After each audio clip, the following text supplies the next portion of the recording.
So, you want to build a component system, but you just don't know where to start. Or maybe you have a system already and you don't know what albums to add to your collection. Or maybe you just don't know how to maintain and store your collection. Well, I'm going to talk about a ton of those tips and what I've learned throughout the 3-month process that I've been collecting vinyl.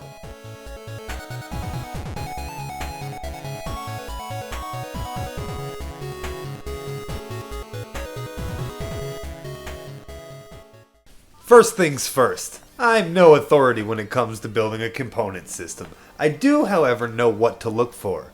My original system was just this little all-in-one box. It had speakers on it and stuff like that, and you could do whatever, it played the records.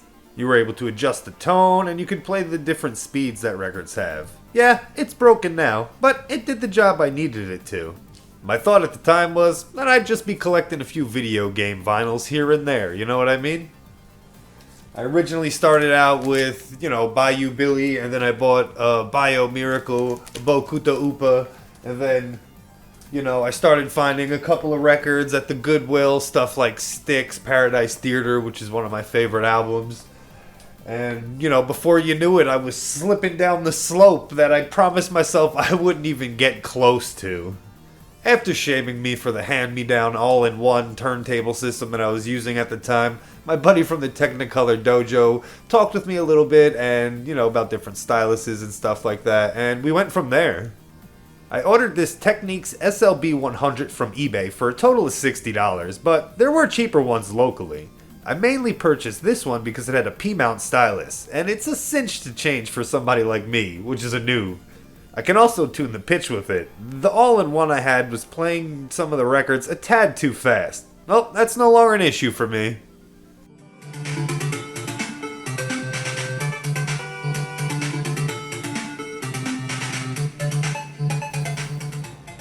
Then I got this receiver from some dude locally who showed up in a sick Dodge Charger.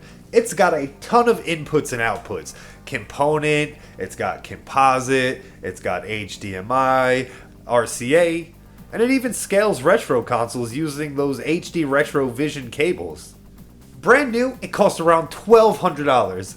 This guy sold it to me for $80. Funny thing is, the most important part of this machine is the grounding screw. Yeah, a simple screw in the back of the machine that cost $1,200 is the most important part to me. Yeah, it's a simple screw in concept, but what it does is it grounds the turntable and it kind of eliminates some of that annoying hum and distortion sounds that you may get. And I don't really have a special story for the speakers. I was just at the Goodwill when I was doing some of my laundry, and they were Pioneers. I saw they only wanted $15. It came with a center speaker, and I was like, I'll get these for now until I can get some nice floor models that, I want to hold out for. I don't want to skimp out on these, I kind of want to get the speakers and do it right the first time. At some point, I'll probably wind up upgrading this table, but for right now, the SLB 100 does its job goddamn fine. So when it comes down to buying habits, I like to ask myself, can I listen to this record from front to back? In this case, fucking hell yeah, I can. But if not, maybe you want to consider picking up the CD, or maybe even just getting some of the digital files offline. Maybe streaming it if that's something that you're into. Get yourself a little Bluetooth receiver for this and, just stream it from your phone or something like that. There's nothing wrong with that. There is no right or wrong answer here. It really all depends on your budget. Some new releases you'll find that, companies like Barnes & Noble, they'll run you from like $20, and then the most expensive one I saw there was something like $70. Then you got companies like I Am 8-Bit releasing the super giant 10th anniversary video game collection. It comes with 12 different records and a big box, and it's $300. That's quite a bit.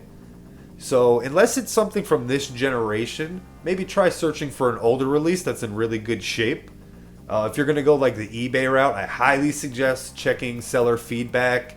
If, the description doesn't have anything listed, stay away from it. I suggest looking into vinyl grading so you can understand what the terms mean and stuff like that. But yeah, just be really cautious. And, best case, just try to search for things in the wild, Check your Goodwill. Maybe you have a local store around you. Check your phone or something on the map app. Type in records and see what comes up. Not all records are made even. Some just sound really bad. popping, humming, surface noise, and things of that nature. You just can't get rid of it on some records. So maybe as you start to understand your needs better and what it is that you want out of a record collection, you'll start, look up certain releases of a record and see if it's worth getting. And if not, skip it. Get yourself the CD and, if you want, grab the digital files. Again, there's nothing wrong with that. The whole point is now you have a component system that you can crank to 11 with a ton of different peripherals that you can use to listen to media. So take yourself and take that soundbar that whoever owns, turn it sideways, and shove it up your The next thing you're going to want to do is get yourself one of these anti-static brushes. They're super useful when it comes to cleaning off your records. Like I said, not every record is made even. There's some brand new records I have that are just so dirty.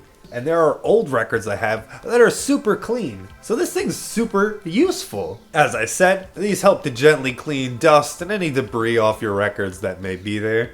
There's a ton of methods and ways that people will tell you to use it. They'll tell you to hold it towards the left side of the record and hold it there for, 2 or 3 spins of the record and then drag it off to the side or drag it to the center, and as you do, lift it up and the dust will follow it. I haven't seen that work yet. I like to give it a little bit of love and kind of push into it a little bit, not too much. And you want to keep the brush straight too, because these corners right here, I did scratch one of my records with it. Thankfully, I was smart enough to know that I wanted to practice using it and get proper etiquette with it. So it was a shitty record that I didn't really care about that was already in bad shape. But it's something you might want to consider too, is learning proper etiquette with it. What I like to do is I like to slow the record player all the way down and then give it a spin and clean it that way. I think that's the best way. You don't want to try to do that at high speed. You want to clean the dust off of it. You're not trying to play air hockey or something.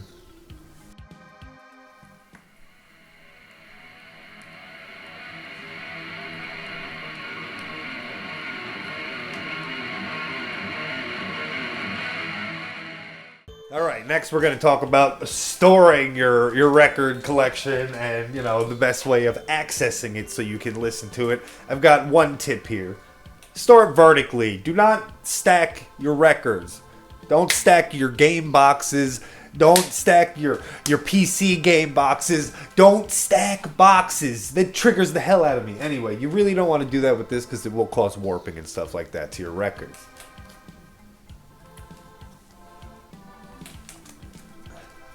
So what I like to do is I like to put them in these fancy dust sleeves that I get. Nothing off crazy, I just got it off of Amazon. I think it was like 100 of them for $20. And what I like to do is I actually like to put the record behind it. And I store them vertically like this instead of putting it sideways.